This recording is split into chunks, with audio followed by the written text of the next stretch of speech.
a podcast to honor the gods. This better come with a sacrifice. Dave X Media.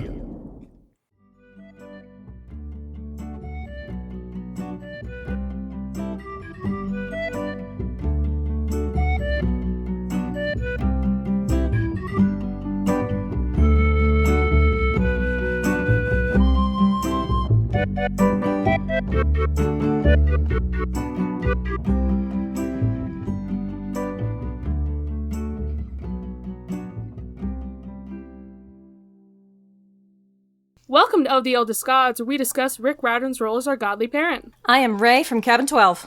And I'm Charlie from Cabin 13. And I'm Darien from Cabin 20. And I'm DJ from Cabin 3. And yeah, we have these crazy, wonderful podcasters with us. We're joined by the lovely Muses of Mythology. Yes, we are. Hello. Yep. Hello, everybody. Welcome. Yeah, thank you for having us. Yeah, this is great. I'm excited to be here. I'm excited to talk about the topic. Oh yeah. What the heck are you here for? You're here for Disney? Do I get to say? Go ahead, go for it. Oh. I know you're excited. We're here to talk about Atlantis, the Lost Empire, the Disney fucking masterpiece. Oh, do you swear here? I'm so sorry, I didn't ask for Yes, we do. Absolutely, please do. Thank God. Okay, the Disney fucking masterpiece from 2001. We love it. It's so Man, good. you were trashing on the movie quite a bit for calling it a masterpiece here and now, Darren. I just gotta say. I wasn't trashing on them. You should be critical of the things you love, DJ. I'm just saying. I just agree. saying. Thank you. Thank you. Somebody gets it. Charlie. Ray. Look, We I'm not talked about it's not that I'm the- not critical of the things I love. I'm just saying the fact that you calling it a masterpiece now when you were like, it's like the way you were going about it seemed like it's not a masterpiece here and now, Darren. I'm just saying. Listen, it's not Home on the Range or Chicken Little, so... How dare you trash talk Chicken Little? I will not I will have the trash talk fucking Chicken. slander I will trash talk of Chicken Little every Little, goddamn day dude. of the week. Are I will you trash out talk of it. your No, mind? absolutely It had a not. We can't do this. spinning We are on someone else's game. podcast, The game DJ. was wonderful, and the movie was so much fucking fun. Are you How bringing dare a you game even into pin it? this? How dare you even pin Home of the Range on the same fucking level as Chicken Little? Like, I get that it's not as good as the Charlie, Renaissance. I have okay? to admit, I enjoy Home on the Range.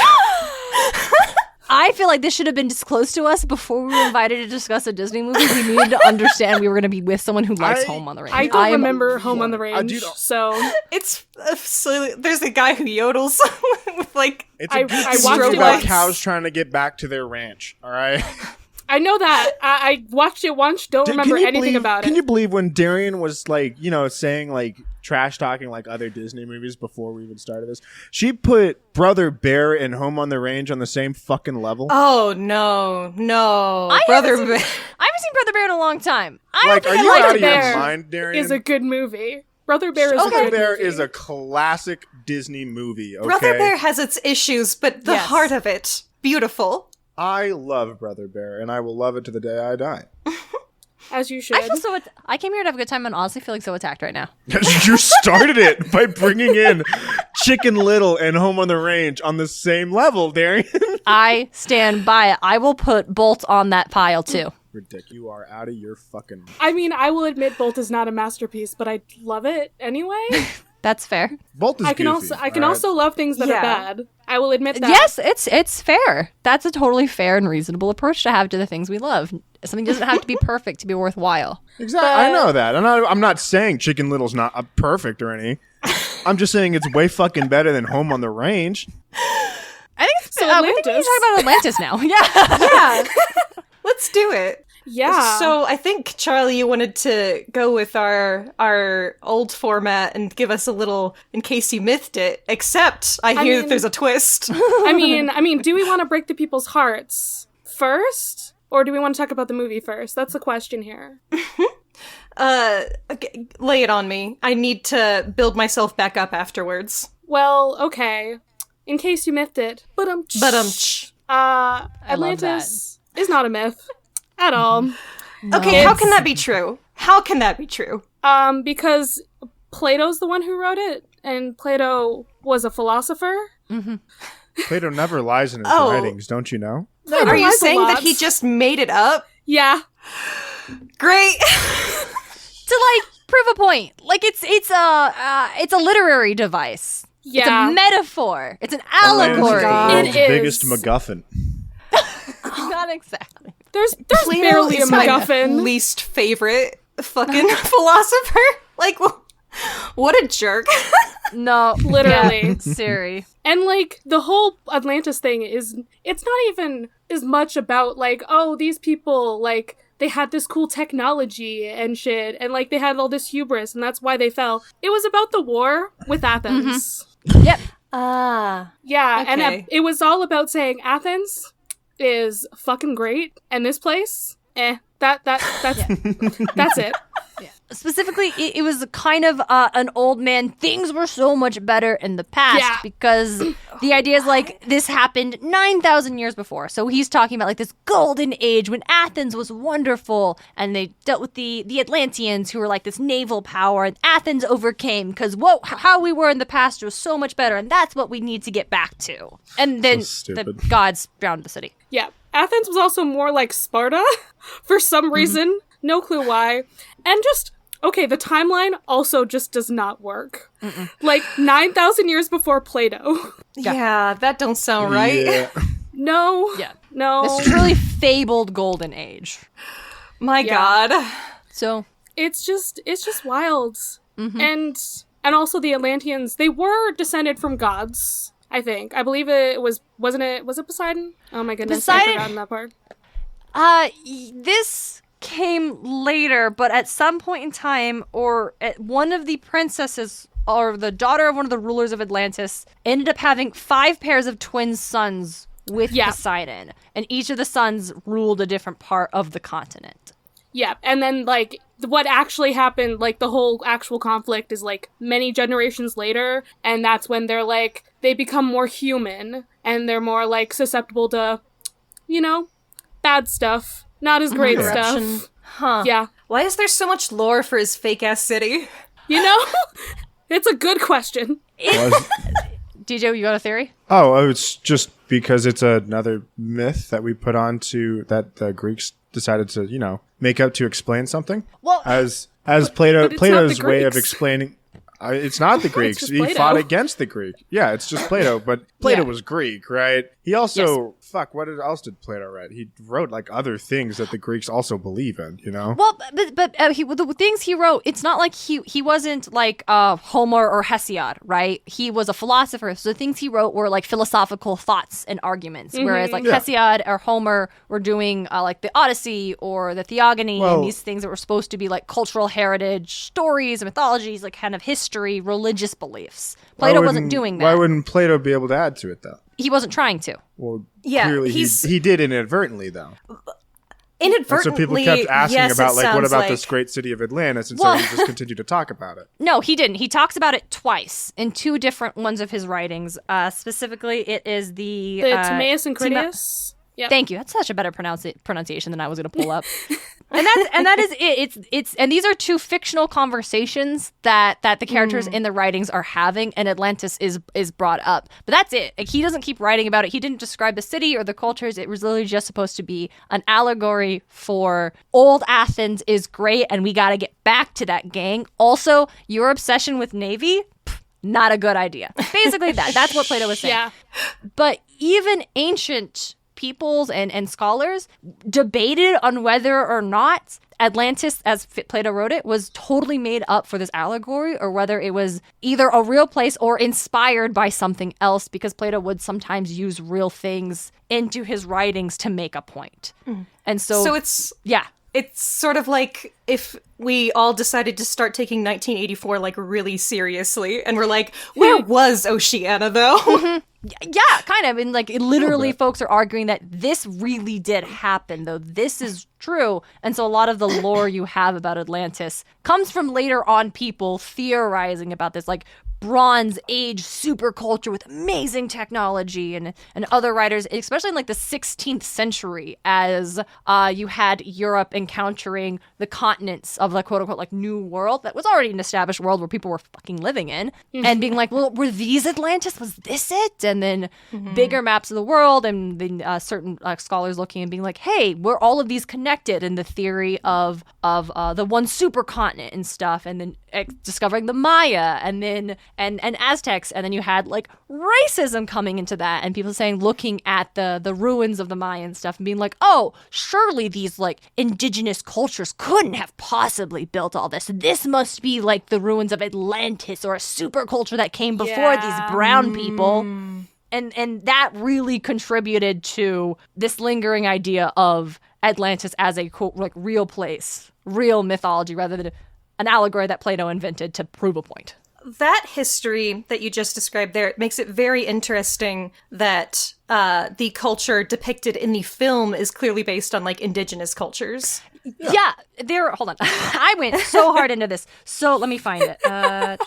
Other writers about Atlantis would state that they would describe, like some people like at the same time would believe that, some people believe that the Mayan and the Aztecs ruins were remnants of Atlantis, thus making the Mayan and Aztec people descendants of Atlanteans. So you would have some folks writing about the depictions of Atlanteans as having those same features, darker skin, the complexions and stuff, looking more like the indigenous populations of like the Americas and stuff. But you also still had like racism in that. Of course. Yeah, there's also many depictions where it's just like, they were Greek, but like underwater. Of course. Mm-hmm. Aquaman, I'm looking at you. Yep. Shout out real quick to Black Panther that straight up took the original Atlantis and changed it into like this influence like by like the Aztec and stuff, which honestly makes like a lot of way more interesting.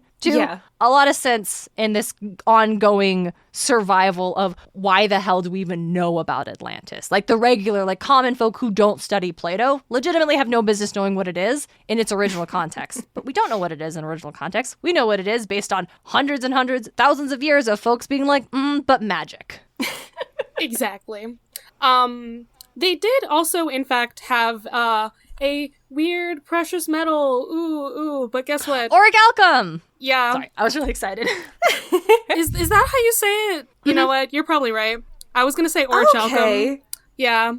That is very interesting. You run into that in like video games and stuff. I've never known what that was based off of. I actually wrote a script for a video for the channel. Oh my gosh.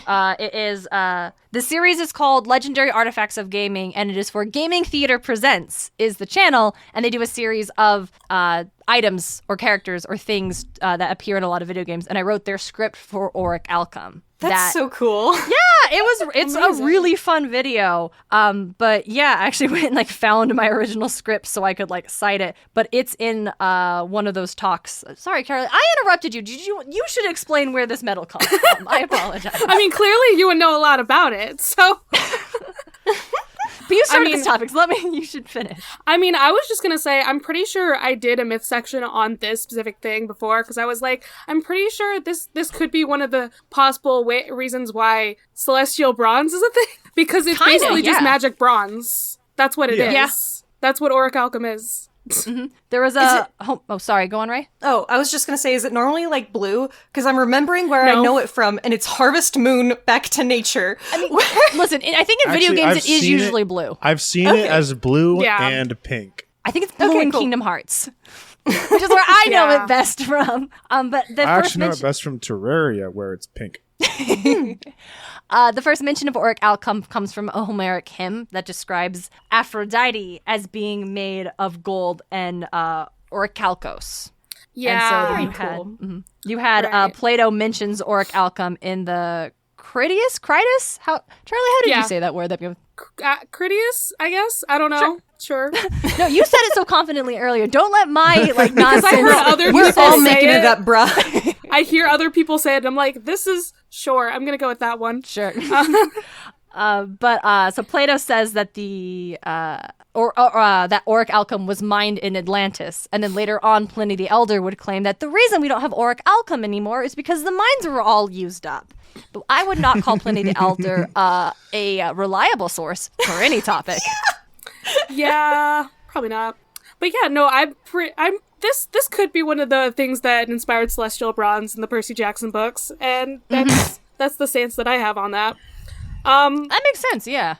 There's at least one other thing that I wanted to bring up, which is about the mud shoal that supposedly existed after Atlantis sank to the earth. Yeah! Is that you couldn't cross through the Strait of Gibraltar. Mm-hmm. Yeah, that's not a thing. I was looking, I'm like, I don't think that's real, Plato. I don't think Plato just made shit up again. Mm-hmm. It's like, yeah, 'cause he's a philosopher. You just couldn't pass through this. No, that doesn't exist, bro. I'm pretty sure that's wrong. Yeah, he's like, but that's not the point. It's like he was creating a story to make his audience think about the topic, not necessarily being like, this is historical. It's like, this is my hypothetical. Listen, are you familiar with the ship of Theseus? It's like that. I was thinking more like the trolley problem. Also the trolley, yes, maybe the trolley, maybe a famous philosophical Fucking love moral the trolley dilemma problem. is like a little bit more, no, have you seen The Good Place? Of course. True answer to the trolley problem. Just if we all decided that the trolley was like the most important thing, and we're like, okay, where is this goddamn trolley though? Yeah, then we stopped caring. That's exactly right, Ray. If we didn't actually think about what it was, a conversation about morality and how to like live and think, but we got really focused on, but where did this fabled trolley go? Where is this trolley that could go and not be stopped? Like, who made it? Must have been created by some incredible engineers using technology Who that we don't tied have. those people to the tracks? That is exactly it. And that is what Atlantis is. Fascinating. Yeah. Like, why did people get so invested in this? Why? Well, the Well, why not? occultists of the 1900s really got into Atlantis. Also kind of the Nazis. Oh, Right, of I course forgot they about did. that. Which you hate to Oh see. my Of course God, they You hate to did. see it. Yeah. Okay. I think I've heard of this, So actually. new rule is that when you're coming up with like philosophical allegories, you can't give them sick ass lore because that really distracts from the point. To Plato's defense, the only lore was that they had like a massive military or a navy, and that was it. All this other stuff, Right, because he came was like, later. navies suck. God, that's so hilarious. Everything else came later by other They people. may have a who- strong navy, but we kicked their fucking ass still. Exactly. So all of it came later. A lot of the I'm about to go off on a whole thing, but it does relate to the movie a little bit later on. Lay it on us. So a lot of this, maybe we should talk briefly about what the hell Atlantis is in the context of what we understand it before I go off on some weird occult nonsense. I mean, Well, what Why like though? the modern world understands it as? Yeah, It's just- would that be helpful or? Yeah. I mean, people think it's just like this ancient civilization that like had lots of cool tech or something, I guess, and they sank into the sea, and maybe they still live there. Unclear. Question mark? I feel like what the movie brings up is part of the popular understanding, which is that like their technology outpaced them, and their hubris caused their own downfall, and that's like part of the well understood lore. But I feel like that's also because that's part of our like modern lore. Like that's what we've decided is useful in the modern age, is like, oh, this is a cautionary tale about nuclear weapons and whatnot. Yeah. No, that's a really good point, especially in the context of the Atlantis movie coming out in like the year 2000. The first...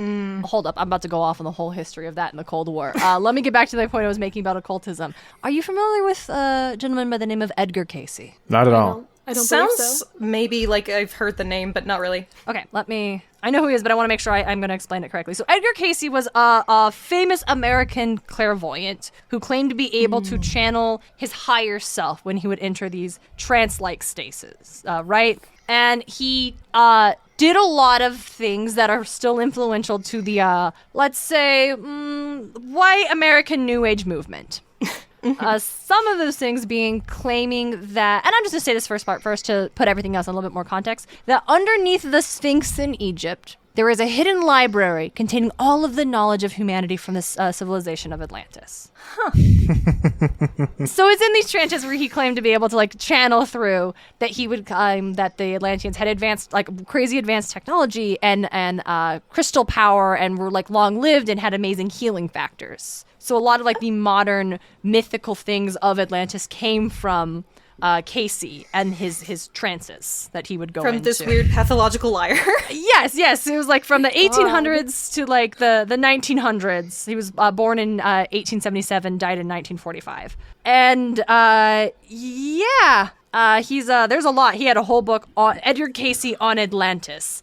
Like, that was a big thing because occultists during the early 1900s fucking loved Atlantis. So he really tapped into that, and a lot of the lore of Atlantis, it super comes from Casey. Love it. Dang. Yeah. The heck? Why are these people like this? I don't know, but someone said, like, I mean, all that aside, that is kind of, like, isn't that kind of how we get myth? Like, Atlantis... Yeah, I was- Go on, right? Just thinking that same thing, that's like fascinating, and that I bet that's how most folklore, like originates, People just make shit up sometimes. Yeah. Oh yeah, 100%. Yeah, for dozens of different reasons, and it's countless people who contribute to it, but there was a time where you couldn't track down or know. Mm-hmm. Yeah, Edgar Casey, this guy who had trances, came up with this. But if I knew Atlantis, but I didn't have the ability to research that or have access to the information that I have today, I would not know that. I would just know Atlantis, and you can still tell that story in the folklore mythology kind of way. And so I think this is a really cool episode y'all are doing, because I think it's an interesting examination on, and not that every myth and every story is created in this way, but a good example of how these kind of stories can be created and how long it takes for us to get to where we are with the stories. Yeah, I want to put it in like a different classification because like it's not exactly a myth, and it's But at the same time, it kind of is. Yeah, I think it's become one. Right. I think that the only difference between this and most, like, quote-unquote myths that we think of as, like, mythology and folklore is the fact that we actually can trace this origin, which makes it feel less legitimate to us, but it's really not. The fact that there are people who believe this, kind of proves that it is, like, folkloric, that it has kind of transcended its origins. Yeah, I definitely agree with that. Yeah. Okay. You can sell me on making it a myth, but I'm like, I don't want to say that because then it also like, I think that I definitely. Sorry, Ray, you go on. It's your show. Oh, well, I definitely feel like your discomfort with that, especially because, like, most things that we consider mythology are actually just religions. Yeah. Like, yes. I'm wondering because it's like, is it in the fact that it is not if you were to say Atlantis is a myth and it comes from Plato, it implies that it is a Greek myth and is on the same as like Hecate, Poseidon, Hercules, Theseus, those kind of stories, which served a very specific purpose for the culture of Greece in that time. And that is not actually what Atlantis is, but if we call Atlantis a myth in like, I would almost say it's become a modern myth. I would say in this case scenario, I call Atlantis a myth, the same as I call Eldritch horror a myth. All of H.P. Lovecraft's, like, it's not like we know the exact origin of H.P. Lovecraft's and like Cthulhu and shit. It came from his mind, and that was 150 years ago, whenever he was writing, right? But there's still that like there's people out there that are like, like if you don't know, it sounds like it could possibly be that. It's why he even like as. This is a weird like way to be like, point to, right? But Smartt, right? The game that I enjoy playing, Battleground of the Gods, has a bunch of, mythologies. You got the Greek pantheon, Mayan, like Norse, and all these other ones. And you got Zeus and Odin. And then you got like monsters that are Medusa and Scylla. Mm-hmm. But then like 3-4 years ago, they added Cthulhu.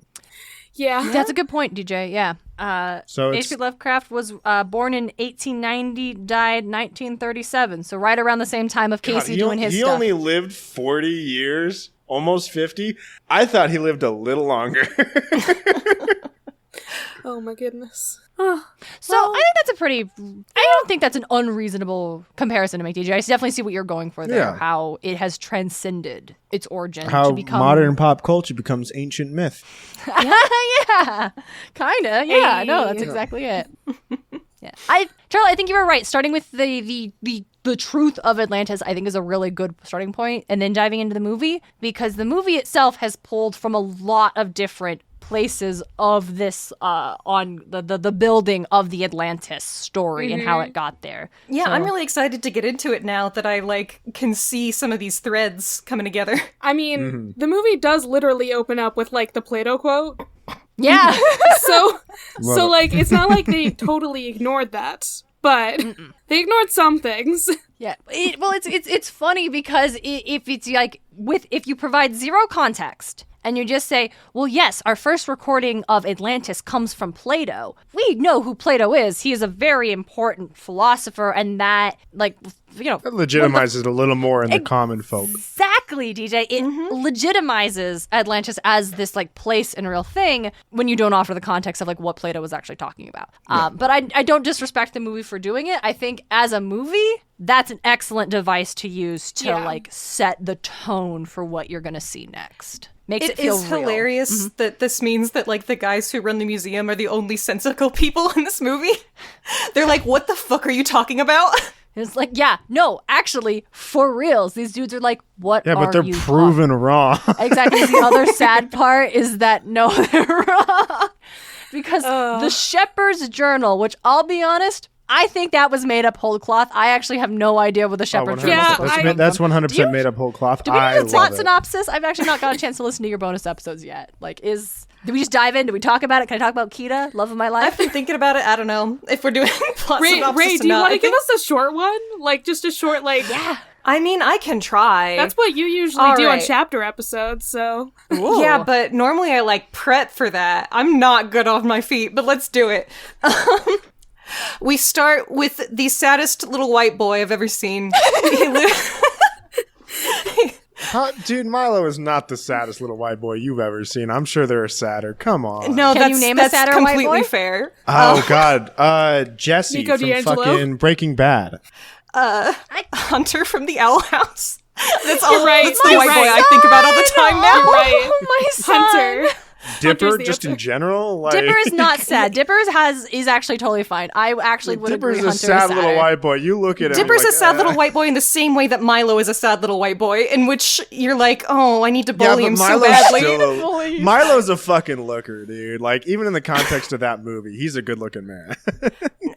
He has comment. who's the No guy comment. who's all his protagonist's hair looks like that? Don Bluth? Yep, the Don Yeah. Bluth He hair. does have a Don Bluth hair going on. I love it. I think Milo It's true. is great. He's delightful. He is delightful. So we see this nerd, and he's trying to get some people to fund his cool expedition to Atlantis in Iceland to pick up a book that he knows about because his granddad, whatever. And then it turns out that somebody else already has the book because it's some guy his granddad knew, and they're like His granddad had besties. already found the book and given it to this guy to give to Milo. Okay. It's we just took And it away that turns little out that this side guy- quest. Yeah, don't worry about that. The fucking richest man on the planet gives him a submarine and I would a die whole for crew. that, man. He's And fucking then great. the majority of the people who go on the expedition end up dead because this is a Disney film. Yep. Everyone! Holy shit! So many people die! You know what? This whole movie. I mean, It's I was gonna wild. say we couldn't kill off the parents, but technically his grandfather was his parent, and we killed him off. So why do we kill so many people And- off? I'm also Yeah. pretty sure his parents are already dead. His parents are also Yeah, dead. they were also dead. Yeah. Yep.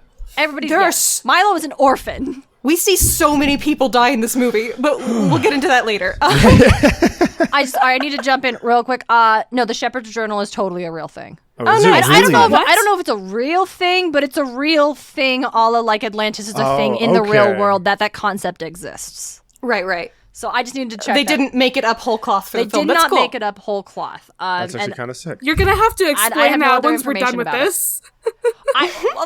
well then let me get on some research because I just wanted to see whether or not. So great. you keep going. I'm just gonna be over here for a minute looking up the Shepherd's Journal. So we meet the diverse and delightful crew who he hangs out with. We go on some little mishaps and adventures and do some bonding. And then we find the actual city of Atlantis, which has people in it, which they did not appear to expect. and Well, seems no, to of give course some not. people This some city has been pause, perhaps. This city has been a legend for almost 10,000 years, right? You're not going to expect people to still be around for 10,000 years, disconnected from the world. But apparently they just live for 10,000 years, so that's do. fine, I They guess. do. It's they have their insane. own little air pocket, so like of course they're still Got their own alive. little air pocket, but Like- they got their own air pocket, but they're eventually going to run out of resources, which we find out they are at the start of the movie. Indeed. So, our white savior is the only person who can read the ancient Atlantean language.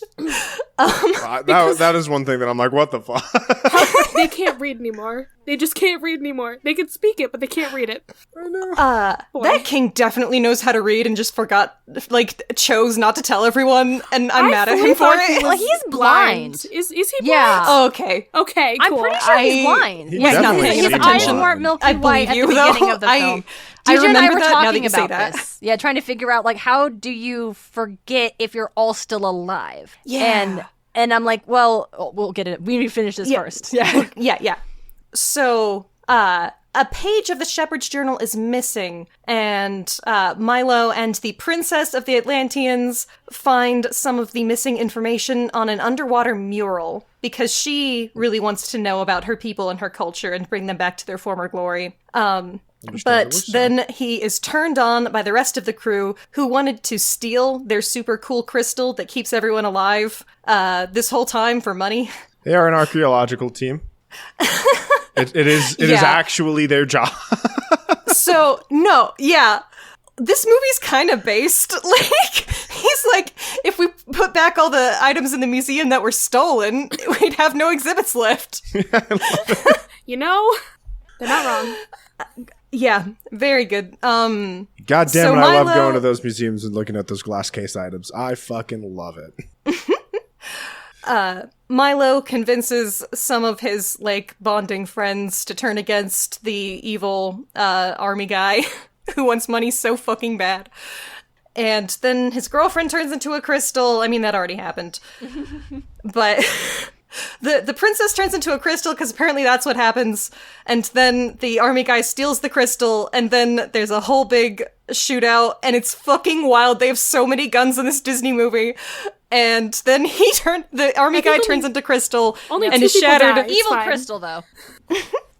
I think only 2 of the bad guys die. I don't know. The important ones die. That's fine. Yeah, it's fine. Oh, yeah. I feel like we see some other people fall off some things. Oh, and are there's a implied ton to of be. people that like are implied to be dead, right? Like we see one guy get when the submarine is originally crashing. Oh, yeah. There's a guy like, that gets locked behind this big fucking door, and it's flooding behind him, and then we see people just get blown up in like the smaller tiny subs. Like they're definitely dead. They are killing so many people in this movie, bro. I'm also going to kill all of our dreams. So, the Shepherd's Journal, not a real thing. Aw. I was confused. No, okay, so sorry. I just needed to get that out because one of your listeners is absolutely losing their mind. So, you gotta be like, no, you're right, my friend. Someone created a fictional history for the journal. And that's what I was seeing. You just looked and up and you'd see Atlantis wiki, and it's actually the Disney movie Atlantis No, wiki. here's the thing. I was double checking because it wasn't on. It was several other places, and so that's why I thought, oh, this is some okay. obscure text. So it was like, oh, it was originally like Scrolls of Azines, and then it was rechristened the Shepherd's Journal by Pope something the Seventh, and I was like, okay. This is a completely like someone made this up to create a history for the journal in the movie, which is the Shepherd Journal is just a plot device invented for the movie, not a real thing. Fucking So love it. Okay. Also, coordinates in the Shepherd's Journal. coordinates to Atlantis. Yeah. Okay, that's all. I love the dedication of that, though. Like, it's Yes. disappointing that it's not real, but also, whoever did that, props to you. Yeah, and it is on the Disney Wiki now. If you go to the Disney Wiki about Atlantis and look at the Shepherd's Journal section, all of that is listed there. As if it's all historical truth. And then it gets into the movie plot, and that's what was throwing me. So Yeah. it's incredible, All right. though. I love that. That's great. Hold on, let me pull up, and I feel like I need to shout out the person whose blog I first found this on because, wow. Wow, my friend, you have done something amazing. Where did I go? Because if you also look up Shepherd's Journal, it is all just Atlantis. Like, it's just Atlantean replica from the movie. So, Right. Yeah. all right. So, writeeveryday.blogspot.com. Let's see, the author refers to himself as Akpan. Ihan Akpan. I'm probably saying that wrong, and I am so sorry. This is a very old post. Well, good for them, though. That's fun. So, yeah. It's very cool. Okay, go on. So, let's just say that the movie ends with Milo being the new king of Atlantis, basically, because he marries the princess and the old king dies. So I guess they just have a white guy there now. DJ and I were talking about this. I'm pretty sure Kida is queen, Milo's just king consort. Okay, that's fine. That's better. Yeah. Yeah. I think they rule together. I'm sure. I think as he learns, he's definitely helping out. He's definitely helping out. So I think he is king in title, but maybe he doesn't have like all the, He's not in charge. whatever the king. He's not in charge. He's with Kida, right? Yeah, Kida's he's there the as well. king They're gonna consort. he's a king. Yeah. He's still a king. No, he's I gonna don't get think one of I those think fucking that- stones. No, a consort does lots of shit, but they don't have any royal blood. Yeah. He's gonna get one of those stones. Is all I'm saying. That's what's I important don't to think DJ. he's gonna get one of those That was stones. my He thing. better I don't not. think he gets a stone. I think he gets a stone. I think Kida better get the fucking stone. Kida definitely Of course, when gets a Kida stone. dies, she gets a stone. I'm just saying, so does Milo. Maybe. Well, I mean, Milo has done an awful lot, so like I wouldn't wouldn't doubt be that surprised. the only reason that the king's wife did not get a stone is because she was the fucking crystal. She was sacrificed towards the heart of the Atlantis, so that's why she didn't get it. She was part of it. They only have dudes up there, though. Then Milo gets the stone. They do only have dudes up there. Granted, this movie is from 2001, so Indeed. I think it. It it's does also, like, we pretty know well that the heart of otherwise, but Atlantis Yeah. picks, we know that the heart of Atlantis picks somebody. Maybe it's always picking the queen, right? It is a bigger sacrifice. If you don't have the queen, there's no more heirs to be born. Yeah. So Apparently it's not even supposed to be a sacrifice, though, because Kida comes back, so, like... Kida comes back, force of will, all right? That's Kida's doing. I know. I think if the crystal subsumes you, that means something went wrong. You know what? I think you're right. I think it's not supposed to happen, or the crisis was just so substantial, or the king hid the crystal and that wasn't supposed to happen, so the queen couldn't come back. Because we know Kida sees her mother; she gives her the bracelet. Yeah. Yeah, which is Or at least very she- nice. Very sweet. Has the bracelet, So speaking of that, that's actually the opening scene of the film, is like What an Atlantis opener. having to go down. Super This strong. movie, okay. I feel like in the early 2000s, there was this whole thing with animation where people stopped being like, let's make kids movies, and instead were like, let's make movies that fucking slap, and we'll take out all the swear words so that children can watch them. This is just like historical sci-fi fantasy. Are you going to like, say that Mulan and Aladdin don't slap? Well, I don't know, Aladdin slapped pretty hard. I mean, Mulan opens with an invading army climbing over the Great Wall. Exactly. That's what I'm saying. okay. And you're going to say that Black Cauldron is like a kid's movie? No, and that's actually the problem with Black Cauldron. I would also say that Hunchback of Notre Dame opens with genocide, a woman being murdered. Yeah. So, like, Yeah. They were going fucking wild in the early 2000s, huh? Yeah. dude, that was no. like the 90s. What do you want about? 1996 2000s. is the Hunchback of Notre Dame. Also, right after the Hunchback of Notre Dame came out was when they started working on the idea for Atlantis. Love it. Interesting. It was very... We should talk more about the plot, and then I'll get into Let me tell you all the fun facts I know about the Atlantis movie. We're basically freeform at this point. We can try to go like kind of chronological, but like Sorry, my mind has been very off for a second because I looked at one of the characters' names and I went off on a tangent in my own mind. Yes. Because I'm just like, okay, one of these characters' last names is Santorini, which I know is also one of the theorized places of Atlantis. oh, that's Yeah. cute. That's great. Yeah, Is that so I'm Vinny's just last like, name? wait, yeah. I'm like, wait a Yeah. second. Wait, what are they doing here? They're having thought about fun with this. it, dude. Oh, yeah, they absolutely They did. thought like crazy about this movie. The Atlantean language appears to be an actual conlang. It is the gentleman that invented Klingon. He's a linguist. The man who created Klingon was Jesus. hired to create the language for the Atlanteans. And he's also Very nice. who they based Milo's look off of a little bit. I'm not Aw. surprised. Yeah, the movie is an incredible amount of thought and attention went into creating Atlantis. I was reading up. Here's the thing, right? Is like Disney's pretty good at doing that, just that kind of stuff. That at is the very their least thing. from the 2000 onwards, right? Oh, they've always done that. I can definitely point to another example of like, look at Moana. They did incredible research for Polynesian culture just to be able to produce something that is relatively true to what they believed in and how they like thought and just other things like it. I think that is great. I would say it's a little different because Polynesian culture exists. And there's like the Polynesian communities, like you can look to that. And this is not to say Atlantis is better or worse than Moana, but just different insofar that they created I would say the Atlantis is like worse than Moana. But what you could compare this to is James Cameron's Avatar, which has like I was so honestly much culture thinking- and lore. Yeah. I am so. Are you guys excited for Way of Water? Because I am. We are. I mean, DJ and I are very excited. Yeah. I'm gonna fucking. Are we in a I safe am space? so stoked for that fucking. Oh no, no DJ, I thought. think This we're is not a in safe space. I'm sorry, I'm going to be watching Sonic 3 at that time, so I have Sonic no 3 energy. coming out already? No.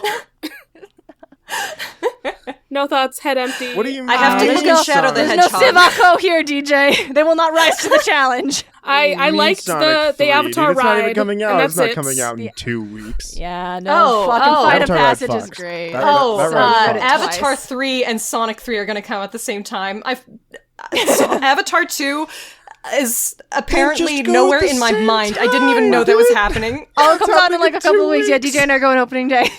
Great. I'm really excited for you guys. I I'm so really fucking stoked. It's gonna be great. But you what know I'll say about yeah. Avatar 1 is that I saw it in 3D. The effects were fucking great. Oh yeah, slaps. 100%. No. Movie still visually stunning. Holds up today. We went to see it in 3D. When they couple, re-released like it, a yeah. month back. Yeah. Fucking love it. I think that movie fucks. I think that movie is super good. I also really like that movie. Okay, but in talking about the creation of the culture, I think, especially looking at the creatures that live in Atlantis, they're so bizarre and they're so interesting, and I want to get more as to why are they like this? Like, why are they're all like reptilian, and I don't see any like fur on any of like the creatures, the lounging, the what they clearly are like house pets. Like what? It's interesting. And it makes it worth to Why live did- in. They've why did been they underwater evolve for so all long that slithery? they could have evolved that way. Yeah. Yeah. Because if the pets don't live for 10,000 years like the people do, then it's been a long time. No, and so that's what's interesting. So something that was like when I was looking up like the work that went into Atlantis, they pulled a lot from Edgar Cayce and his like trance things about like the crystal, the healing, the longevity of the Atlanteans. But they also were very much like, we don't want it to be like other depictions of Atlantis, crumbling Greek underwater. We want it to be more, so they were really inspired by the Maya, but also by like East Asian cultures, Cambodia and Indonesia. They were just looking at the architecture and just how do you create like this kind of like intricate, something visually stunning, but simultaneously like vastly unfamiliar to like the larger like European like Western audiences that were going to be the primary target for this movie. And I do think they did a really interesting job with like what they created for Atlantis. Yeah, their designs and the animation, everything looks spectacular. It looks so cool, and touching on the whole like, oh, they live forever, but also was just earlier, no one knows how to read Atlantean anymore. Another thing they wanted to pull from is Egypt, and how you had people who lived in Egypt but could not read hieroglyphics anymore. Like, we're surrounded by all of the cultural artifacts of the Egyptian kingdoms and had no idea because that knowledge had just been lost. And what does that feel like? What is that like for a culture to not be able to be connected to their own history just because that information is right there and they don't have it anymore because of a variety of factors? And I think that works for Egypt, where people died and fires happened and people stopped writing things. Kita's 8,000 years old. Why can't she read Atlantean? What it seems like is that maybe the people who aren't royal maybe don't live as long. I was wondering That's the that, explanation that I would have for this, because she was a child. So if the only She was people a who kid. are actually there Her are dad her went and her blind, Yeah. and so she hadn't can't. learned to read before he went blind, right? Like that would be the. Yeah. That's, I think, the only reasonable explanation, because otherwise, listen, another thing is Milo being able to show her how to work the fish the fish bike. Yeah. And it being so easy, that always kind of pisses me off. I'm super cool with Milo helping her read it, but the fact that it's one little thing of her, she just didn't leave her hand on it. No, I needed there to be like an extra switch somewhere where she never noticed, or like you're supposed to draw a pattern with your hand, like while you are like tapping your hand or something. Like something more simple than just leave your hand there. So did you like use the clutch on the bike that's at the back? You know how you like kick it back a little? Yeah, maybe there's like a clutch. Maybe you don't. It's like it's like that would make a lot more sense. Manual. You got to push it in and twist it out. That's fair. I wouldn't have figured that out. So I haven't seen this movie in forever, and I really enjoyed it. But I was watching it, and I was like, oh, you know what? The white savioriness is not as bad as I thought it was going to be. You know, like, he's clearly helping, but he's helping her. It's still her culture, and he's not, like, coming in and making it, like, his whole thing. And then the king, like, hands him the crystal and is like you must save Atlantis now. And I'm like, oh, okay. I was like, all right, he's the only one that can really, I guess. I mean, but I'm like, I guess what else is anyone else going to do? Yeah. He knows like, these. He's like the only one here that like showed any compassion towards these people. Yeah, but it also is like he knows Rourke and the technology, so maybe he has a little bit, not defending white savior narratives by any means, but just like, right. But like in the narrative. Yeah, in the narrative, it's like, I'm sure there's an Atlantean guard. Go save my daughter. And he's like, shows up and it's like, what's and this then gets shot in the chest. And then gets shot in the chest. Yeah. So everyone's there. What are you gonna do about that one? Yeah. So the white savior narrative. And there's also, speaking of racism, the problematicness of, you know, creating a race of people who have darker skin and then like light hair because we always have to like add like Eurocentric features to people like blue eyes and light colored white hair. Looks cool.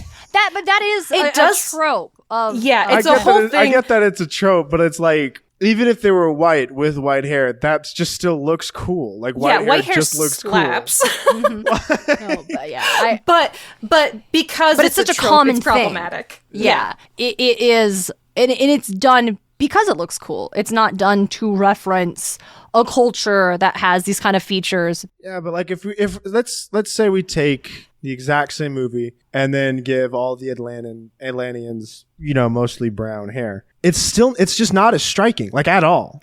I don't know. This is the place for this conversation. I would argue that it's not. Just like, again, as I say, it doesn't, like, personally, skin color, like with white hair doesn't matter. They could be white, they could be black. It doesn't matter to me. It just looks cooler. But the thing is that if they had dark colored hair, then people who looked more like them would be able to relate to them more strongly, and it wouldn't feel like we have to like I had a word, but it's totally gone. It's like to glorify Eurocentric features. Yeah, it's like Esmeralda, who is supposed to be Romani in Hunchback of Notre Dame, has these brilliant green eyes, and yes, she looks lovely, but green eyes are not a very common feature in the Romani, like, people, and it's only done because, doesn't she look interesting now? And so that's kind of a thing that happens a lot. But green eyes aren't common in white people either. That is the most rare eye color just in general. Yeah, but the thing is that if you're white, there aren't, like, there aren't so many people with green eyes that you can't find someone in media who looks like you. Like it is just a really common, like, Storm in the X-Men is also like this, where she has, and she looks, and it's hard because it's like, cool, but she's and immune. It wouldn't be problematic if it didn't happen so often. That's the thing, DJ. If this was the only example, no, this is cool. It's so interesting. They're Atlantean. They're like different. They don't look like anyone else, and that could be cool. But it is a thing that happens so often, and that's what makes it. 100 years old. How are you going to relate to that? Right? Why? Like, I'm just saying. I would relate to somebody's actions a little more than if I see myself on screen. But I get you that it's get not to for see everybody. yourself on screen all the time. Saying, I'm relating to Miles Morales in the game and in the movies more than I'm relating to fucking Superman. Yes, but that's there's different kinds of relating to a character. When you are someone who, and it's not, I can't speak for everyone, but like DJ, you've gotten to see yourself all the time forever. And other people don't ever have that experience. So you can relate to a character. That's awesome. That's cool. That's empathy. But sometimes it means a lot to see someone who looks like you being the hero, having the adventure, being the desirable person, being the one who is capable and accomplished, and to always have that taken away sucks. And it has been done for a really long time in storytelling, and that's why it is important to call attention to it when it happens. It doesn't mean something should be completely thrown out, is worthless, is bad, is not worth discussing or enjoying. But it is important to acknowledge that it happens, because when you don't acknowledge it, it just keeps happening, and that sucks. Yeah, I can't speak to race. I'm white, but Yes, I know that also when I see know like there are- canonical actual queer characters, like there is nothing that hits quite so hard. Like I can relate to any kind of romance, to any kind of characters, but seeing people be allowed to be queer in media is like it heals my soul in a way that I literally cannot describe. And so I have to imagine that, like, you know, being able to see characters who actually look like you has got to be one of the most important things to someone who just does not see that. Yeah, when you don't get it and when it is constantly taken away. But we should move on. Let's move on. Oh my goodness. Oh, okay, one more white person thing, though. Oh, yeah? Okay, so Milo, because this is a huge thing for me in this movie. Oh, my white boy.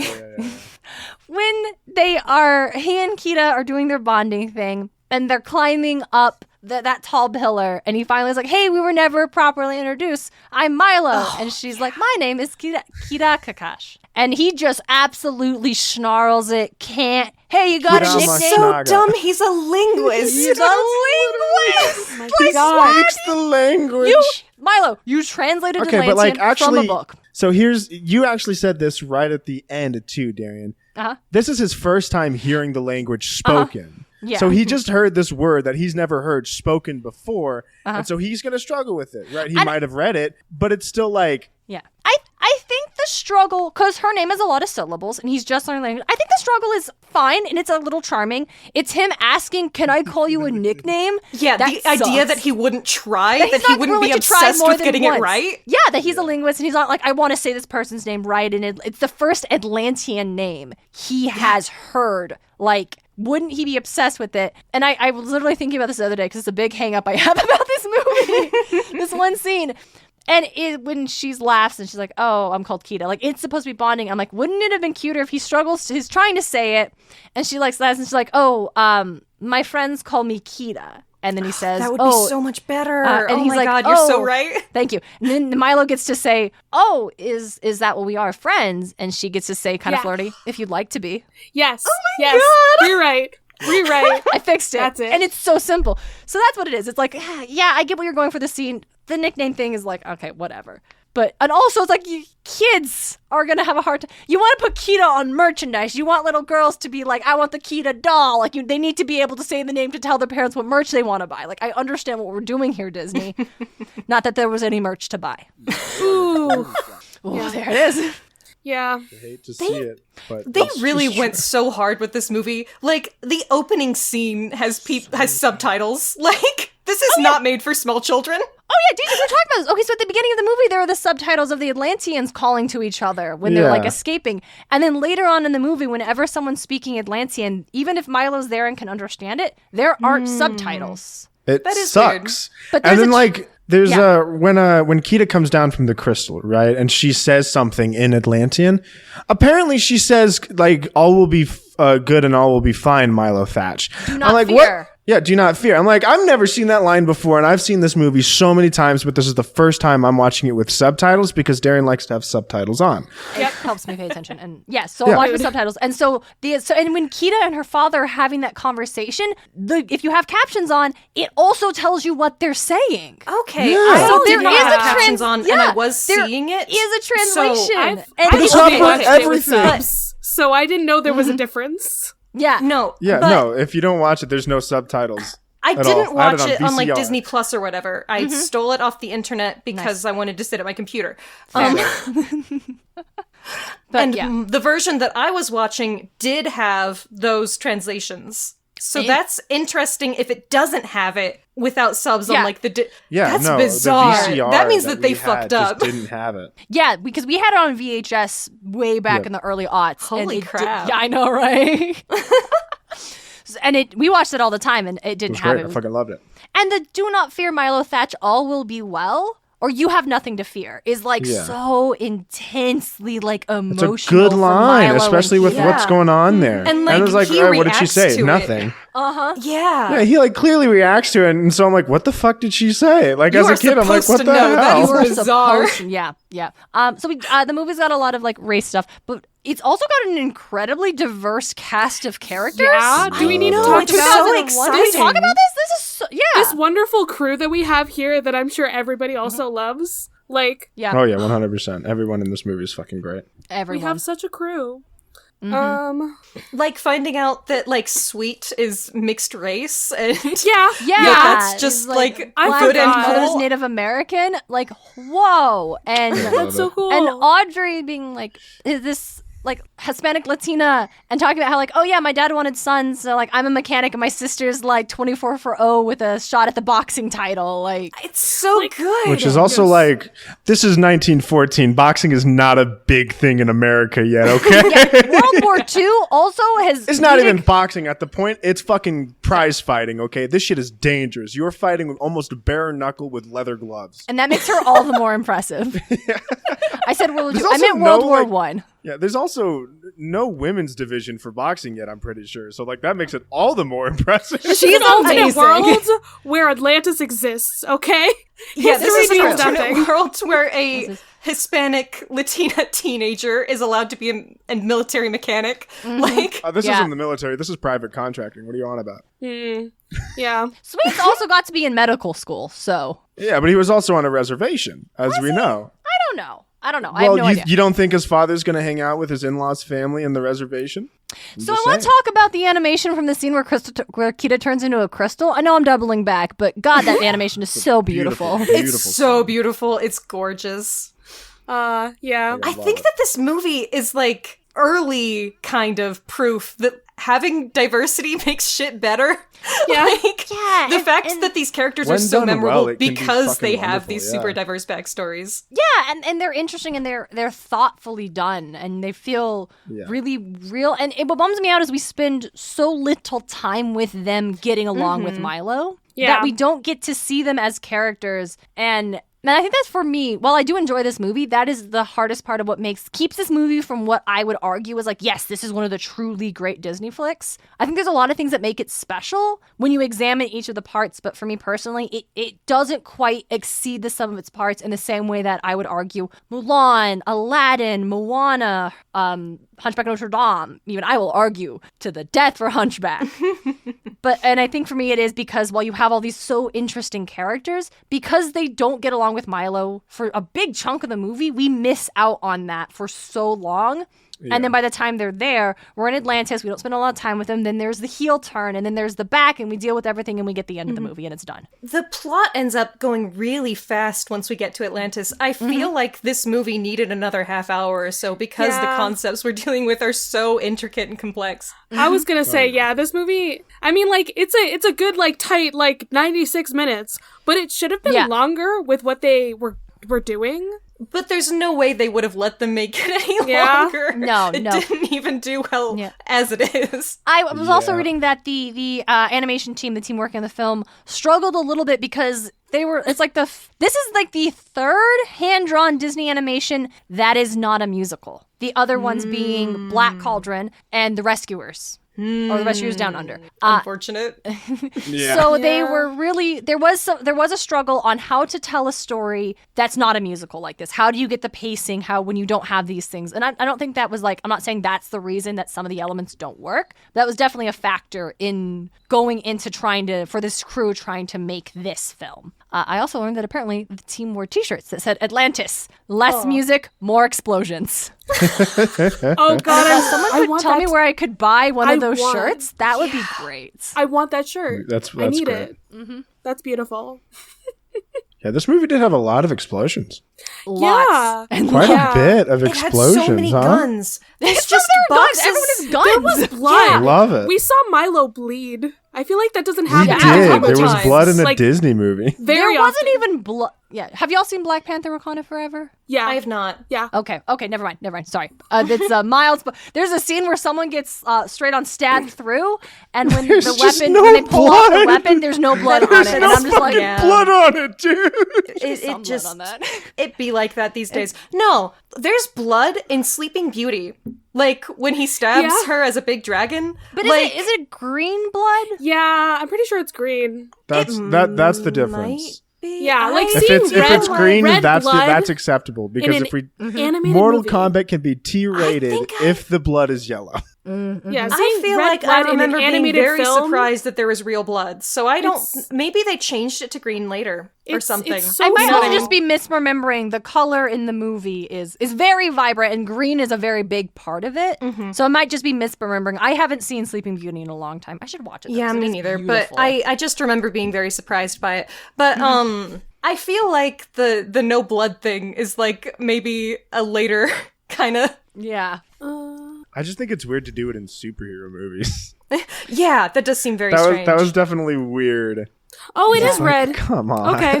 Sorry, I just did Oh, Google okay, I was image search misremembering. on it. Thank you. Okay, It is awesome. red blood, but then it's like fire, green fire, and everything, and then Okay, and then she that dies. makes sense. Yeah, but just like I feel like they didn't used to be so weird about that.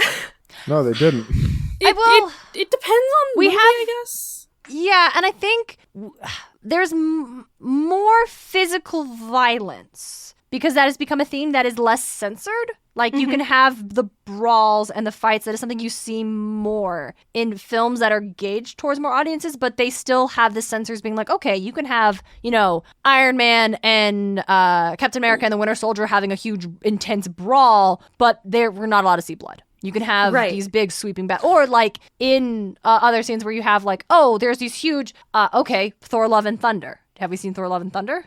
No. Yeah. Are But you it just doesn't not a matter. Marvel person?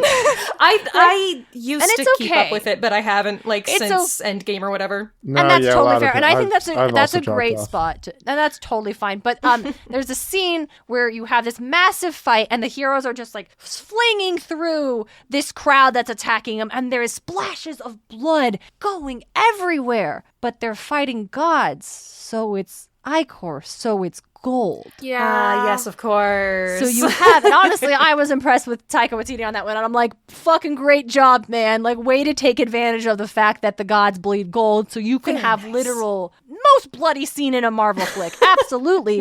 But everyone's covered in gold. I'm actually really excited I to watch feel like that. I love Taika I Waititi. feel like they had to tone it down a little bit from fucking Multiverse of Madness and their fucking shenanigans that they had to do. I don't want to talk about Holy Multiverse fuck. of Madness right now. I know Or you ever. don't. Ever. Dude, I that don't. movie is insane. Oh my goodness. With the blood. Like, that's one where I'm like, whoa.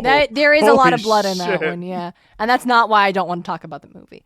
What's about the lore of Atlantis? Like, since we're on a mythology podcast, Yeah. what's like the lore of the film? We discussed the pieces, but like anything that I guess I'm just like prompting. I thought the crystal was super interesting.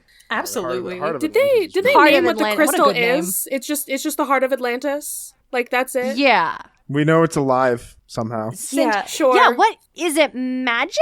Is it I like feel some like hidden it's the tech? kind of Unclear. thing that you don't want to be explained almost. Like it's supposed to magic have this tech. level of mystery to it. This Yeah. is magic. Yes. No. That's what this world absolutely, is. Yeah. My It is- impression is that it's entirely magic and that they built technology around it. Well, not Yeah, exactly. magic, but like, yeah. That's why I'm probably, saying like a the deity. the little like bikes that they have that are like that look like fish. Love that part.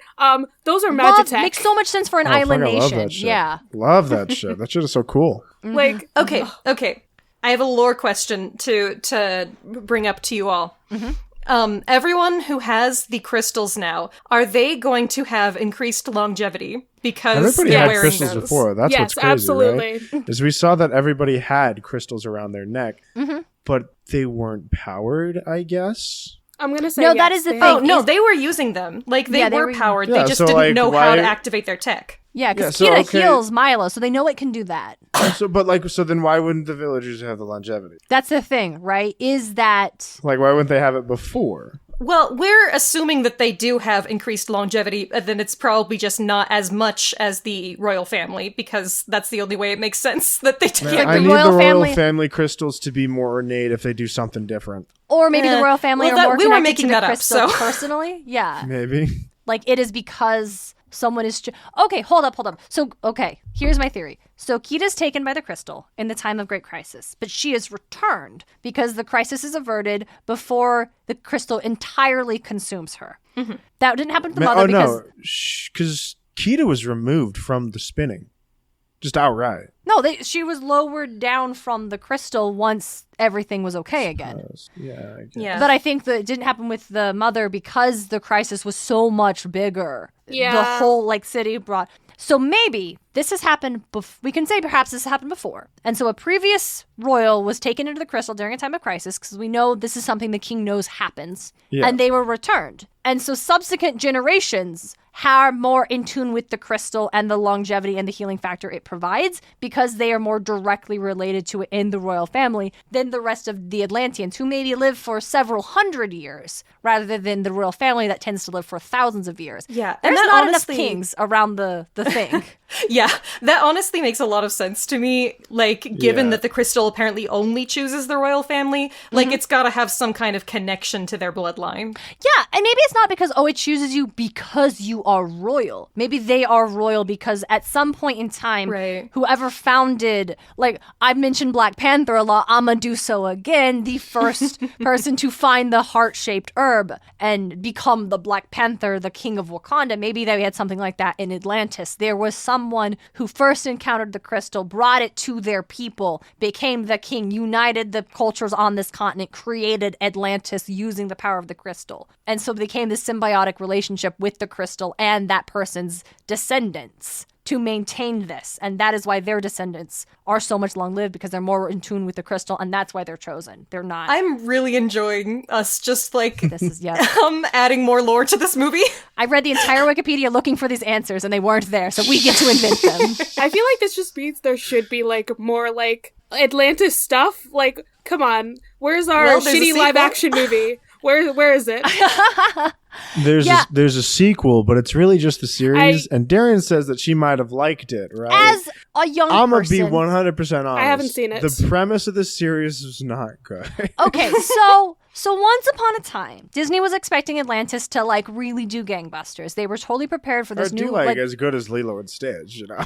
Okay, but even Lilo and Stitch didn't do amazing compared It to, didn't, like... but it still got a series, right? Neither did Emperor's New Groove. That didn't do crazy, but it still got a series. Exactly, but these things came after Atlantis. Yeah. So, they had, if you don't know, they had planned a reskin of a ride in Disneyland called 20,000 Leagues Under the Sea. They were going to reskin this ride to be an Atlantis ride, which makes a lot of sense. 20,000 Leagues Under the Sea, Jules Verne. The Atlantis design and story takes a lot of points from Jules Verne aesthetic and Journey to the Center of the Earth. That's something they pulled from. And so that's really cool. And they were also, there was a banner up in Disney World, coming soon, Journey to Atlantis. And they were also in production of an animated series, which would have seen the characters from the movie coming back and going on different adventures around the world, dealing with other sort of like folklore mythologies, those kind of things. Because the movie did so poorly, the ride was completely like, the ride reskin was scrapped, and they eventually turned it into a Nemo ride, and the TV series was also totally canned. They took what animation they already had, because why would it go to waste, turned it into the sequel, Atlantis Milo's Return, and just threw that on a DVD. It's a hard movie to watch. It's just, Here's the thing about it, right? pacing's Lilo and rough. Stitch had a very good series because I think they set it up within the movie, right? You know, Well, the sequel. experiment. No, well, even like Experiment 626. That's Stitch's fucking name given to him by Jumbo, right? So there's clearly 625 experiments before him, and that was set up within the movie. The sequel set up more by releasing them into the earth. yeah. But there was lore there to just have the gang go back to Atlantis and then grab Milo and Kita and then go explore the world. I don't like that. Okay, well, the original premise is that some sort of what they believe is Atlantean tech is attacking. And that's why they go back down and get Milo and Kita, because they need them to solve this problem. Because, okay, hold up. You already have a world where Atlantis is real. If this myth is real, why wouldn't other myths be real? I think that's a great premise for an adventure series. Yeah, I just don't like them coming and grabbing Milo and Kita for this shit. Why would you not want Milo and Kita to be in the series? Well, Because it really doesn't make sense. Okay, yeah, I agree. right? It doesn't make sense because they have responsibilities in Atlantis right now, They're the obviously. king and queen of Atlantis, bro. I know, busy. They leave their kid to rule Atlantis, and they go off on adventures. They don't have a kid No, yet. Kita feels responsible for going up there and taking care of whatever the Atlantean. There's also stuff sprinkled through the other episodes or the movie where it implies that like this is getting into like the myths we discussed earlier, the ongoing story of Atlantis, where not all Atlanteans were killed, some escaped and spread across the world, and they're discovering other things about the history of Atlantis that was beforehand unknown to them. So Kita's looking for ways like what she can bring back to Atlantis to continue to help her people. Hey, it's kind of messed up in the beginning of the movie when the shield is going up and we can see people like banging on it, wanting to come in. No, They're this movie is just fucking out there in the boring. floodwaters. Dark. There This needs. movie is dork. I would alright? say we need like a kill count on this movie, but it would be astronomical. There'd be too many people. So Because big. we start So with a fucking big. Pompeii-ass tragedy at the Bigger. start of the Yeah, fucking it's movie, almost bro. complete Like- genocide of their people. Yeah, like absolute wipeout. Like, holy cow. Bummer. But yeah, so I think earlier Ray, you mentioned how like talking about the lore of this movie and how it's like become, or like Atlantis in general, the stories of like the great power losing control is like a allegory for nuclear weaponry and stuff. And so I think you're like definitely on point on that, especially in this movie coming out in the early 2000s. Like the Cold War has been over for a while, but they started working on the movie in like 96, and you still, like in America, like you still have those vibes of the Cold War, of the arms race, of the mutually assured today, destruction. like yeah. it's something that people feel like culturally. Yeah, especially like it's definitely something that has come more and more back into the forefront. But that idea, I think, with this movie coming out and Atlantis being destroyed by its own power that the king turned into a weapon that we get was never the intended purpose of the crystal. Like, it's his fault. He used this thing that was supposed to be just an energy source, a power to make their lives better, and he used it for destruction on his enemies, and the crystal turned on them. And though it did save the select group in the end, because that's what it would do, perhaps going back to our lore of like it having a bond with this family, ultimately it's a punishment for the king's hubris, for his like wielding a weapon, wielding energy he ultimately could not understand, which you see a lot in nuclear weapons. We're probably gonna have to start wrapping up soon-ish, so we should probably just as like a warning, because I want to start getting out like some of my extra little thoughts I've been thinking of. Go ahead. A thing that I enjoy is that none of the extended cast are good people.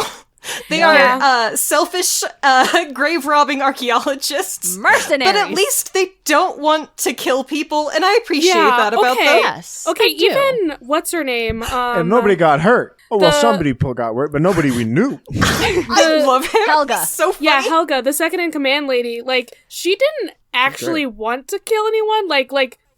And when it started out, like when she's like, "There are people here. Like, we didn't plan for that," and she says this changes everything. Yeah. But Rourke is like, this changes nothing. Yeah. So like, And there's she's like, hesitation okay, there. I'm all in then. I don't know. There's a hesitation there that I'm like, Yeah. Yeah, this I is appreciate that about her character She a then lot. has a line later. Yeah. Saying is like, when Milo's like, you can't, if we do this, all these people will die. And Rourke turns to Helga's like, well, I don't know. What do you think we should do? And then Double? Helga's like, double the price. And If she's like, people oh, are I gonna would triple die. it. Right. Yeah. But that's people are gonna because die, she's so we should supporting her double it. boss in public. As Yeah. they're driving away, she looks suppose. uncomfortable. yeah, and then ultimately she kills him. Like, Yeah, Well, ultimately, that's like, after he betrays her personally. Yeah, I feel like she was gonna go is with it to the top, dude. She yeah, was she gonna was fucking all in. And that's what's interesting. So she ultimately, even though she like, he betrays her, but because she rode with him to the end, and well, everyone else had, because she does look uncomfortable. Everyone else had the opportunity to get out and say, we're not doing this. She had the opportunity, she didn't take it. So she does die. Like, she gets punished. yeah. Rourke does become an evil crystal monster briefly. I'm gonna Which be real. nothing personal. I slaps. love So Rourke, dude. I think good. he's such a cool fucking character. Great and such a villain. great villain. He's so intimidating. Yeah. He's Yep. so cool. He has this line as they're driving away, where he's like, P.T. Barnum was right. Yeah! It's so funny! And it's like, what kid's gonna get that? No, No, don't worry about it. That's for the grown-ups. In case anyone does not know, P.T. Barnum's famous quote that is attributed to him, but he probably didn't actually say, what is it? It's like, there's a sucker born every minute. Yeah. Or something. I'm paraphrasing, I think. I think but... that's it, yeah. Hey, Rourke definitely killed the grandpa, right? Oh, yeah. He punched him, and then he was ill. No, we're not talking. No, we're talking about. Wait. talking about Sorry, Thatcher's I got grandpa. confused. Milo's I'm like, grandpa? the movie doesn't Thatch. say it, but I'm pretty sure, because he's the one that tore out the page and was going to go steal the heart of Atlantis. We can assume that Milo's grandpa wasn't that kind of dude. I think, this is my theory, Milo's grandpa found out about it and was going to tell Whitmore, no, we're shutting down the expedition. We can't risk this. I didn't realize this could happen. And Rourke killed him. Well, I Because we agree get he to a died point, abruptly. right? Yo. And then I blamed agree. it on the museum. Like, oh, he just died because he couldn't bear how they were, like, mocking him. I think you're 100% right. Like, I didn't, like, catch them talking about his death very much, but I totally agree with you. I agree. Here's the thing. I agree that like a Thaddeus Thatch would not be into stealing the heart of Atlantis if there were people there. But as we know, he was also an archaeologist, and we know he's been on several archaeological digs and finds with this team a lot. I think if he might have found out that there were people there in some way, shape, or form, and that's why he was against it, and that's why he died. But again, if he didn't know, I think he'd be a little more fine with getting the heart of Atlantis. I don't think that he found out that there were people there, because Yeah, there's no no way one that he would knew. know that. There's But no I way he think would what know. it might be is realizing that these people are mercenaries who are going to steal it for themselves and sell it to the highest bidder. Yeah. Like, I think Rourke that's steals that We don't want the page. Kaiser to get the big battery. He's gonna give it to the Kaiser. Yeah. Also, this movie is taking place during the beginning of World War One. The So very, very start of it. It's So like that's who's wild. to say. yeah. I threatened to drag the Disney parks into this, and I must fulfill that one. I'll just be brief. Are you familiar with the Society of Explorers and Adventurers? I am. Oh, okay. I would like to hear this. All right, so this will be 25 minutes. And I'll make it brief. No. So here's what y'all should do. If you really need to get into the history of the Explorers and Adventurers, I would jump over to Muses Mythology's sister podcast, Standby Line, hosted by Tim and AJ. It's a theme park podcast. I was on an episode in which we I discussed remember the Society agreeing of to making them Explorers a and Adventurers. sister podcast, but all right, that's fine. Rude. That's rude. I'm just saying there, and this was a unilateral decision, and you did not involve your co-host here. Not that I'm not okay with it. I'm just saying. Okay, my point being, that's where you'll get a lot of this stuff I won't explain here. Essentially, it is this concept that exists in the Disney theme parks that different rides, restaurants, and characters only mentioned in the parks and sometimes the water parks and also on the cruise ships are all interconnected in this secret society called the Society of Explorers and Adventurers. It's a very Jules Verne-esque from the turn of the century, like 1800s type society. And where this is relevant for Atlantis is that in one of the theme parks, I believe it is Typhoon Lagoon, there is a old-timey submarine, like one of those bells that you would like go underwater before you had submarines. And it has Atlantean script written inside of it. And it is related to, the water slide is the ride of one Mary Oceaneer, who is a sea captain, and she is part of the Society of Explorers and Adventurers, which canonically means that the lost city of Atlantis exists in the world of the society, which does mean that Thaddeus Thatch and Whitmore are definitely part of the secret society. I love that. Thank you. Delightful. Thank you. You know what? I should have known what I was gonna get here, and I'm so glad I got this. Listen, I can also tell you about the New Year's Eve party of 1899 and what happened at the Harrison Hightower and the Hightower Hotel. But like maybe, do we want to hear about Mystic Manor? I could tell you about Fenton Manor. Big Thunder I Mountain. do, but we don't have the Don't think we have time. time. We were wrapping up. No, I totally understand. Okay.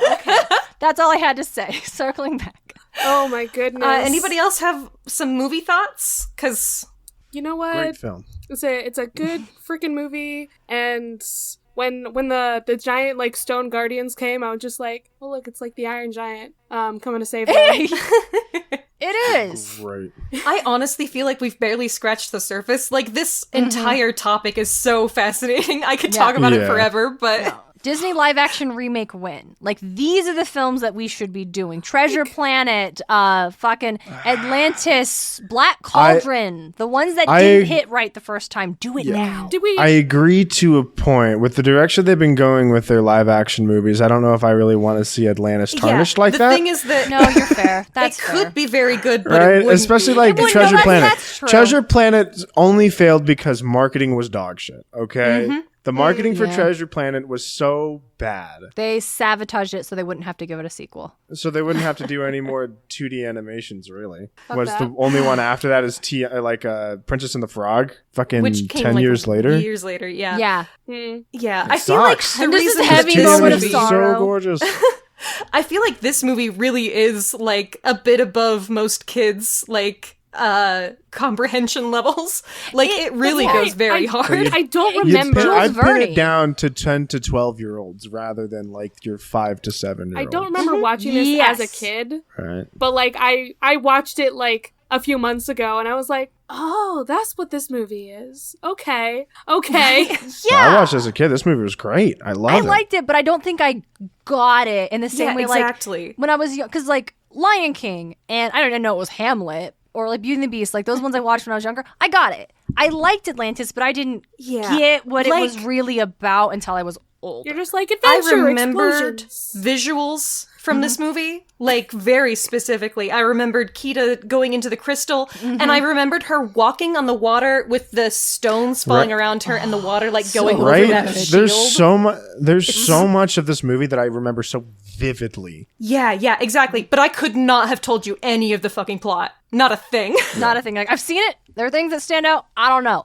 I could have told you before the we- plot because I fucking watched it so many times as a kid, but VHS. that's beside the point. I have the Disney sketchbook ornament that came out last year of Kita in the crystal. She's Do I not have it, crystallized. like, right next to me somewhere. No, I moved those to my car. Yeah. Yeah, I was gonna get rid of it, whatever, but I'm gonna keep it now actually.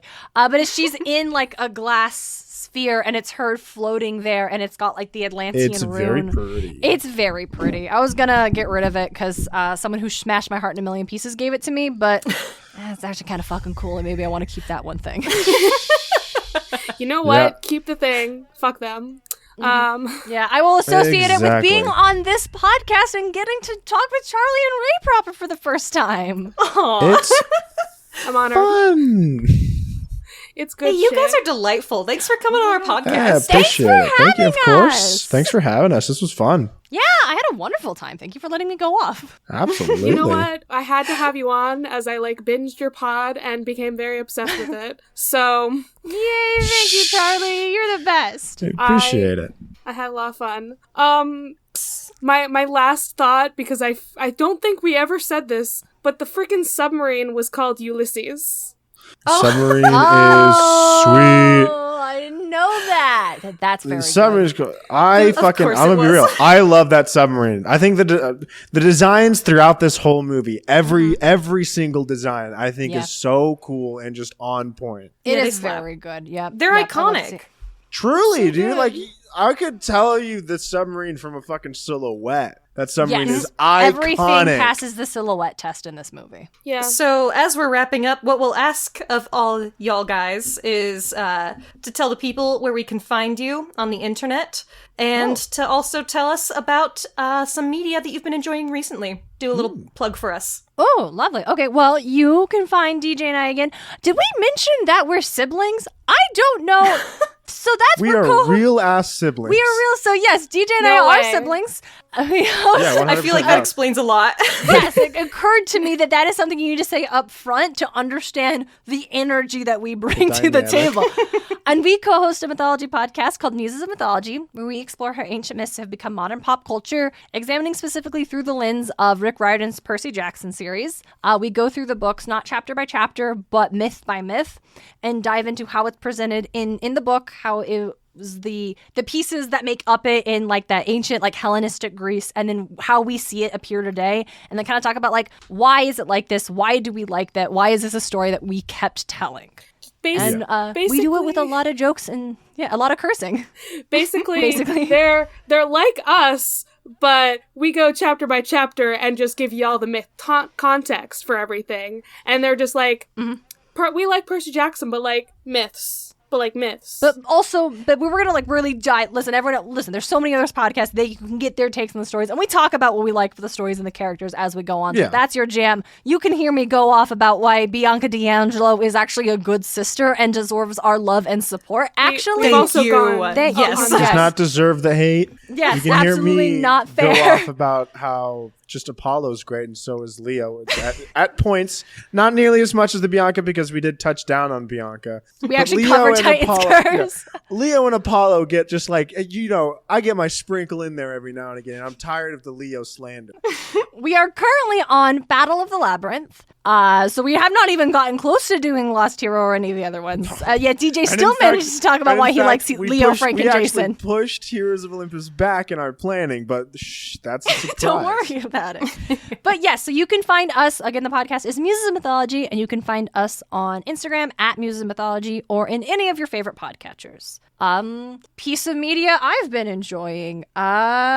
I have been reading a new series on Webtoons called Jupiterman, and it is a fun take on kind of a superhero story in which these two twin siblings get superpowers and are the only ones that can stop these creatures that have been attacking their city. And they must learn how to use their unique powers and rely on each other to deal with the problem. And the art is just cute, and the characters are just delightful, and it's just very fun and charming. So that's what I've been super into right now. It's very cool. For me, I would obviously, given my person, and if you know me, games, right? I got two. One of them is the Miles Morales Spider-Man. It just came out on PC last month. Man, that story, wonderful, makes me cry. So does the first game. Check them out. And another one that I'm gonna admit something. I've been playing the whole podcast. But hey, guess what kind of fucking game this is? I don't know if you'll be able to fucking see this. No, it's Oh, it's clearing up now. I'm just blowing leaves across the whole screen. well, DJ, you have I'm just ADHD, so you need to be doing something else while you're so it's talking.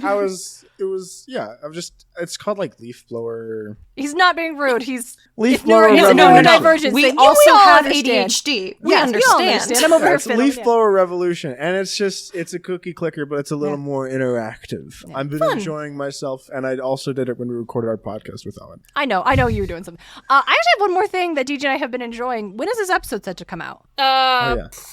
January. Yeah. Oh, okay. That's what I was gonna say. So Okay, never mind. No, well, why not say it, right? I It's guess a- that's it. go for it. Okay, so if, The Christmas Carol by Charles Dickens, his original novella. If you've never actually read it or listened to it on audiobook, fucking you wonderful, should. dude. It slaps. It's so well It written. is It's the so absolute much fun. best Christmas story ever. 100%. I don't Yeah. care what anybody says. Super fun. I mean, you think you know it because you've seen the Disney version, you've seen the Muppets You version. have not. You Definitely. don't know No, this shit is super about fun. that. I know it's January, but 12 Days of Christmas actually goes till January 5th for Epiphany. So you should get into it now. Well, there you So go. I know you guys are going to talk about adaptations of it sometime, but do you guys have a favorite adaptation? Well, Darren's is the Muppets. I do like the Muppets one. Me I do like too. I also like the Doctor Who Christmas special one. That's fair. Ooh, Yes, me that is a too. good one. Very sweet. I would probably have to give it to. So there's this webtoon called Newman, and it does just like just a brief, quick one on like a character. It's really cute. It's really fun. I wouldn't pin it as my favorite, but I can't recall a lot. Right? We got the Mickey Mouse one. We got the Muppets one. We actually just watched the musical from 1950. 70.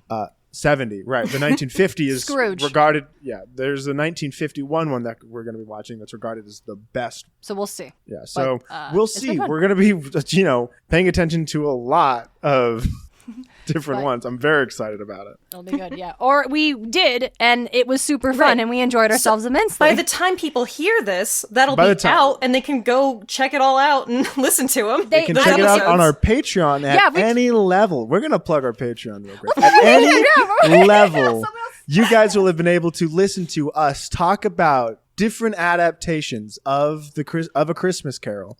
And we're just going to have a lot of fun with it. There's going to be 11 on the Patreon, and the first one about, the actual story will be available to everybody on our podcatcher. So the main feed, yeah. So if you thought, well, they're fun, I'd like to hear them, but I actually think I should pay to hear more of them, you can do that. Patreon.com/Muses of Mythology. Hey, y'all And should not do that. only will there be 13 episodes, if you guys want to get the $5 We tier, can't. No. you'll We get can't be pitching our Patreon on something that's whole so gauche. backlog DJ, it's so gauche. We can't do this. Bunker It's so 9 crazy. videos. No. It's just a cut all of extra. this. And if And you then, go to and then if you're on the episode Discord, 10, I'm you go to also the- there Okay. because I'm also Here's patron. a fun fact.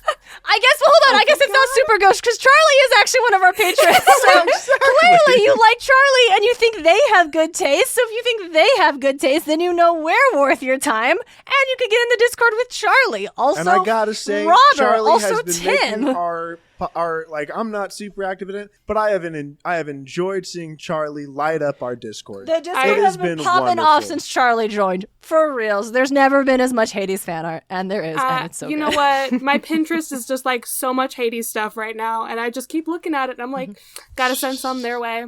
Just good stuff. I love it, and it always makes me so happy whenever I see it. It is so, wonderful. Yes. Thank you so much. Much appreciated, Charlie. Thank you for lighting up our life every day. Thank you for letting up mine. So, well, real quick before my plug, my favorite Christmas Carol adaptation is the Mickey Mouse one because Yeah. It's a good one. It is a pretty good one. that's where I thought Scrooge McDuck originally came from. Was that? And then I'm like, oh, there's actually more. Okay, good to know. Yeah. I was fair. as we were watching it, I'm like, in my mind and like logically, I'm like, of course Scrooge McDuck was around before this. But like, They just based his character off of this. But Yeah. it's like, in my heart, I'm like, he came from this motherfucking Yeah. cartoon, all right? He came from here in my heart. But in my mind, I'm like, he had to have come from somewhere else, and he's just based off of this character, okay? yeah, Yeah. exactly. My plug is actually going to be another Percy Jackson podcast because I'm trying to binge as many of them as I can because we're all friends. We're all trying to be friends. I binged Unwise Girls. Oh, how's that one? I haven't gotten to listen to them yet. They are very, very fun. Yeah, they just started Mark of Athena. They Nice. went through all of the original series, Kane Chronicles, and now they're on Heroes. So they're very fun, and they read them before, kind of, but like don't remember anything. So it's like So they're going that's in fun. chronological order. it's basically fresh Understandable. eyes. Nice. Very fun. Ray, did you have a plug? Yeah. I haven't been doing anything recently because all I do is read fan fiction. Nice. So Plug a I'm fanfic. gonna plug some. I I will not be doing that. What? Coward. Plug the I'll be fanfic. plugging some YA lit because that's what we do here. That's fair. That's what you do. The Circle of Magic series by Tamora Pierce is hugely underrated. If you've ever read any Tamora Pierce, you know that there's girl power, you know there's good magic systems, you know that it slaps. Circle of Magic is the best ones, and I will not be taking notes at this time. Excellent. You got everything. You got found family, you got magic that works holistically and is really cool, and you've got people doing crafts. There's weaving, there's metalworking. It all slaps and is very good. Please read them for me. Maybe I will. That's all. We'll see. Please do. You would love them, Charlie. I promise. Okay, I'll believe you. There's a scrunkly little guy in there.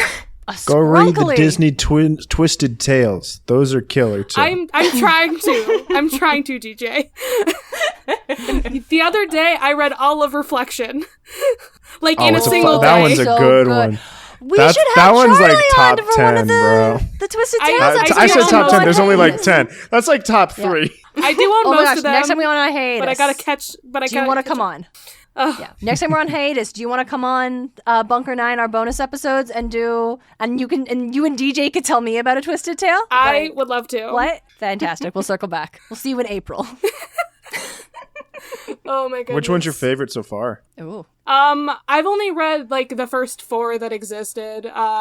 Aladdin. Which are Sleeping Beauty, Beauty and the Beast and Mulan. Those are the only ones that I've read so All far, right. but I own most of them. Of Aladdin, Beauty and the Beast, and Mulan. Which one's your favorite? Because I haven't listened to Sleeping Beauty yet. Oh, Sleeping Beauty was very good. I was gonna say, watch them say, actually, Sleeping Beauty is the best one of those four. I don't know if it's the best one, but like they're all very good. Beauty and the Beast, fuck. Dude, that Let one's Charlie so finish. strong. Sorry. Beauty and the Beast was. I can't talk about this right now. We have to end the podcast. Yeah, Charlie, release us, and then you can talk about Twisted Tales. Yes, we need Free to us stop from recording. this. Oh my goodness. Oh, now I'm bumping the mic. Y'all, Okay. y'all need to get out my fucking cabin so I can go Yeah. on a journey to find this place that does not exist. Definitely does not exist. Goodbye. That's what happens when you ask pathological lying mediums. Oh my Oh, gosh. got him.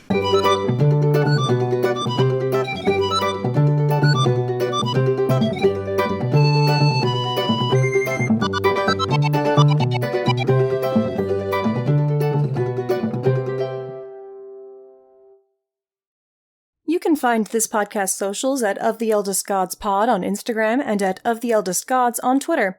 You can send an iris message to us through oftheeldestgodspod@gmail.com. If you'd like to support us financially, join us at patreon.com/oftheeldestgods. By becoming a patron, you can join the Deus Ex Media Discord server, where you'll be able to chat with us and other listeners about episodes and anything Percy Jackson related.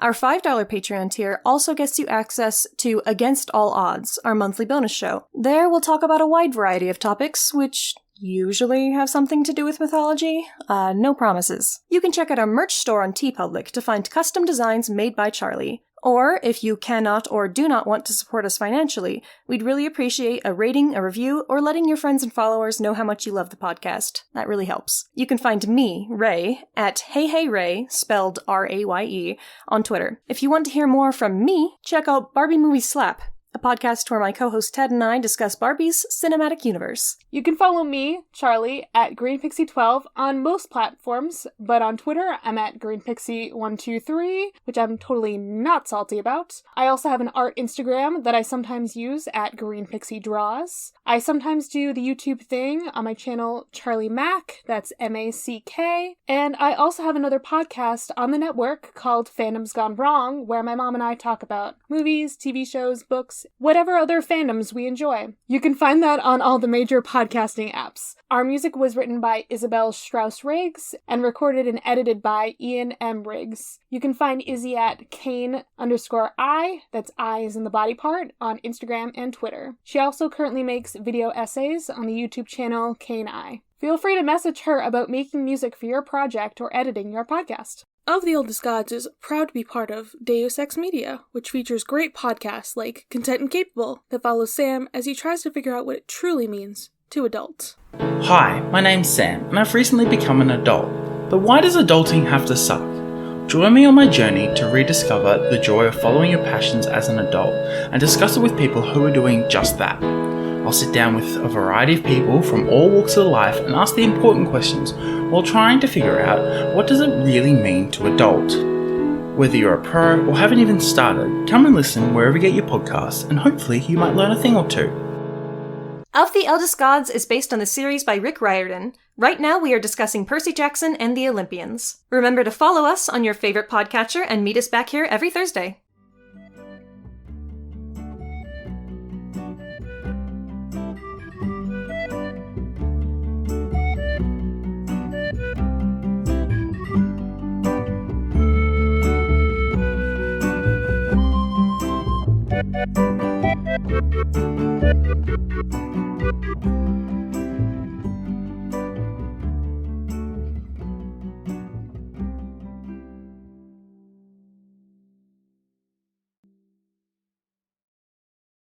I feel like we should do the heart crushing Truth of Atlantis maybe first, and then bring maybe because then we can bring the positivity back. Oh the end boy, about I'm the movie. afraid. Deus Ex Media.